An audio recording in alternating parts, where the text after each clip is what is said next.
Hello, I am Umbrenero and welcome back to Umbrenero's Life. Today's video is my 2026 reading/media journal setup. New year, time for a new journal. And as you can see, my media journal, reading/media journal, only says media journal because I changed the name of it after I had labeled the journal itself. So, we have a cover page this year.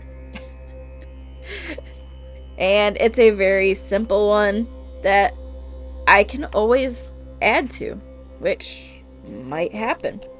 Oh, we'll see. So, this journal takes the same color scheme as my work journal. In that video, I had talked about how I'm keeping general themes kind of similar. So this was another one, and this one is the same color theme. And I will say what took the longest here was figuring out where I was going to put my sticker, in all fairness, and realizing I could have cut it with a straight edge afterwards, but that you figure out later and realize, hey, I could have done this so much easier. But it is what it is. You learn from your mistakes and all of that. And this is going to be a very, very simple journal to start out.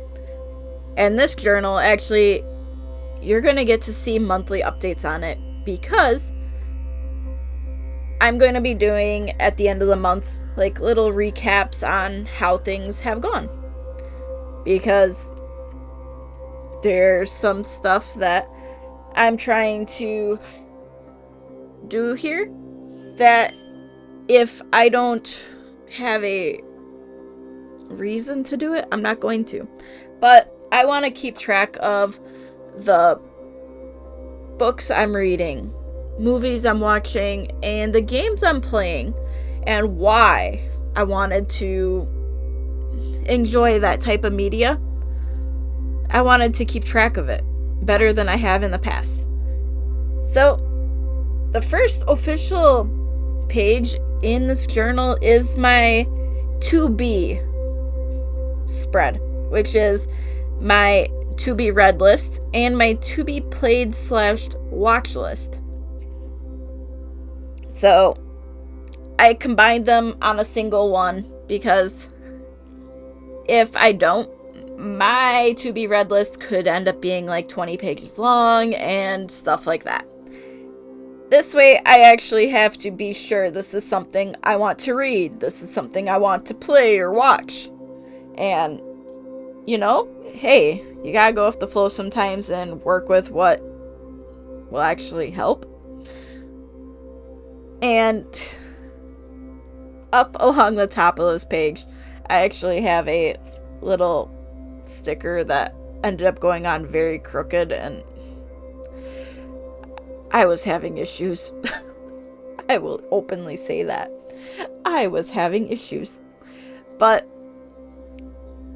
that's fine. I will work around it. And the to be page is basically going to be my reference. If this gets filled up, I will create another one later on.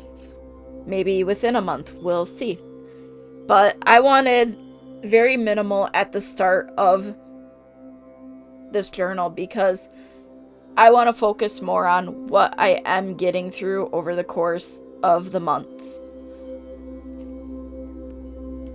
So, quick, simple, and I brought the design theme from my work journal over here because I liked it and I knew how to make the headers actually look good now.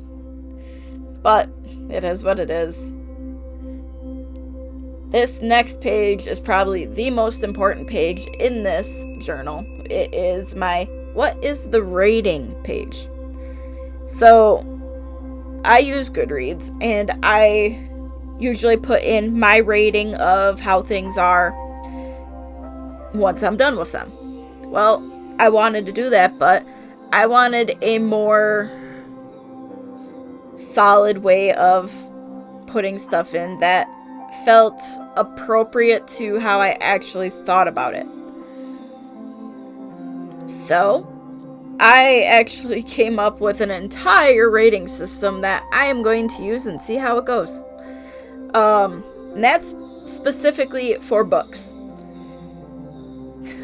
Because I am very picky on how I give my ratings usually. And I figured with this, I wanted to give myself guidelines that I can actually stick to. So, depending on if the book is fiction or nonfiction, it has different elements that get rated. But there's the same number of elements in each. So that way I can do a single equation basically and determine, hey, I'm done with this book. It was okay. I could read this again.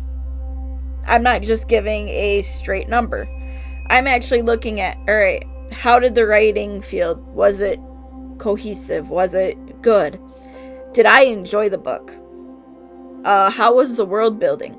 Did it go off of some actual things, like actual places? Or was it a whole new world and you could picture things? The plot. Did it make sense how it was going? Like, that actually matters to me with my fiction books.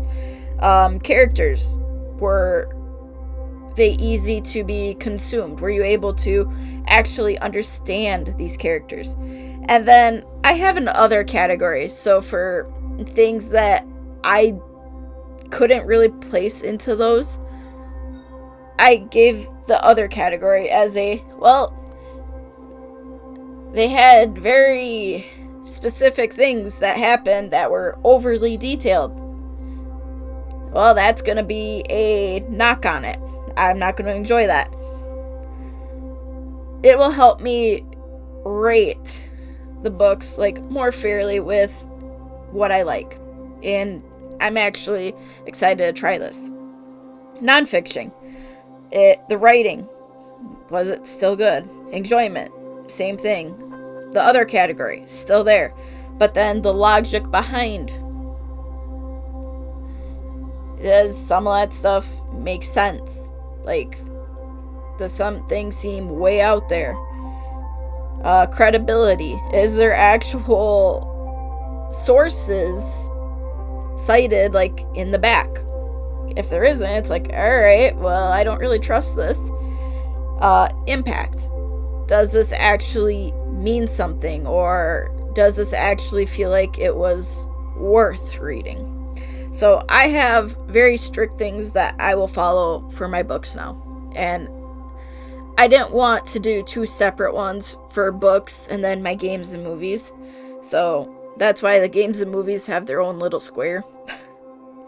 But like games and movies, they have a simple, very simple rating. It's, would I play it again or watch it again? All the way down to did not finish the game or would not finish the movie. Very simple for those. But for the books, I wanted to give them a more thought out rating. And I also spent time like figuring out, okay, would I be comfortable giving a book this rating? Like, if I did not finish the book, there is a most likely it would get a 1 because that meant it wasn't good. And there had to be things that I did not enjoy. Like, I will say, I have read books where they've had really good world building, but some of the stuff that has happened in those books just turned me off of the books so fast that I stopped reading them. This way I can give it an accurate rating based off of how it went. But that doesn't get used yet. I needed to actually get my calendar for January made up. And you might be going, well, why are you making a calendar for your reading media journal? Well, I want to keep track of what books I've read what day. Because there are days, right, where I cannot focus on one book. I will go between 3 or 4 different books in a single day. And I wanted a way to keep track of what ones I have done what day. And this was the best way I could figure out to do this. And hey, it's gonna work for what I need. That's what matters. So down underneath, there are some boxes that are added. Right there, I'll basically color in the box with a color and put a number in that little box, and that will then be put into the box of the calendar where I read said book. So say I read a book on the 1st and 3rd and 4th, but not the 2nd, and then a few days, and then I picked it up again the 11th. Then I know, hey, I read this over the course of these days. Makes sense. The boxes along the right side there. That is for the top 3 books for, well, not just books. Top 3 books, movie, or game from the month. So that way, hey, this is what I enjoyed. And it's a way to keep track of what actually seemed really good. Or a thing that I enjoyed. And I got this far and I'm like, I think I should put more boxes on right away, because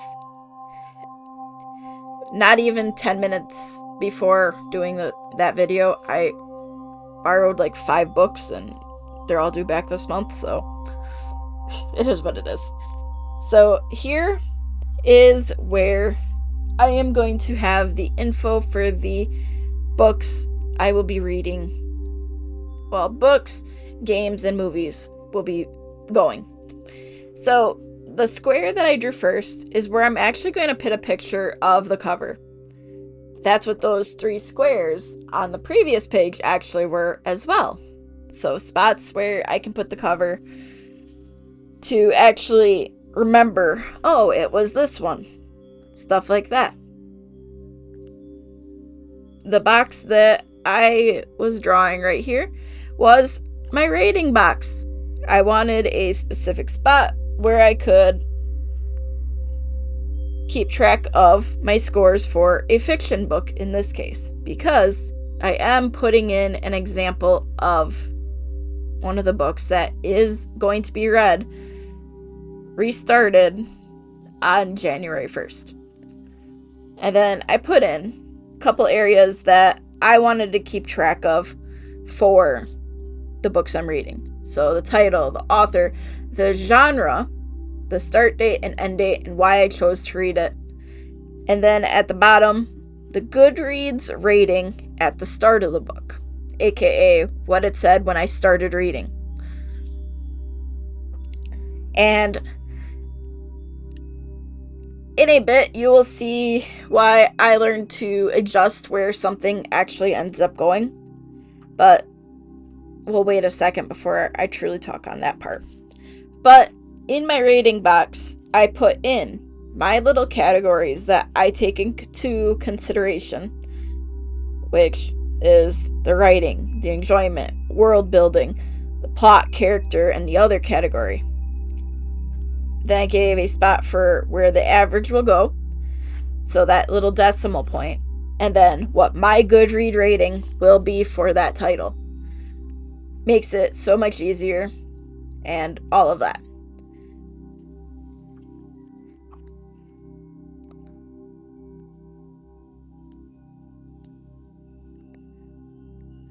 So here is the example of a book that is going to be restarted on January 1st, which is House of Earth and Blood by Sarah J. Maas. It's a book I started originally in 2024. I want to get it done. But I am keeping track of the genres, and I realized that 2 lines is not enough space for the genre. So, after I did this one, when I put in a different book, I added an extra line. It gave it enough space. So I just shifted the start and end dates and why I chose to read down, just to give a little more space because I made a mistake. I wasn't sure how much space I needed for some of these. But I wanted to keep track of this stuff so that way I can go and look how many of the books that I read fit into a few categories. Because I like fantasy books. I have gotten into historical fictions. And then I know I have a very odd group of nonfiction books I'll read. So this will help me keep track of this stuff. But for like games and movies, instead of having all of that rating stuff, the rating box is divided into 5, where it's going to basically be, hey, is this 1, 2, 3, 4, or 5 star? Quick, simple, to the point. And luckily, these pages are relatively easy and fast to make. So I don't have to worry much when it comes to making a lot of these. It's just remembering to put the end date in as to when I finish it. So, in all, this should be relatively straightforward to use this year. The biggest thing is remembering to put in the pictures of the titles. But that's why every month I want to do a recap on this journal so that way I have reason to come in and put my title covers in here.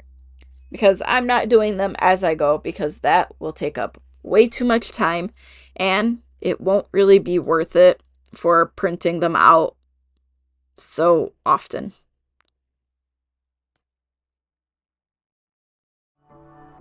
So, thanks for watching, and if you could like and subscribe, it would be greatly appreciated. Again, thank you for watching, and until next time, I am Umbrenero. Bye!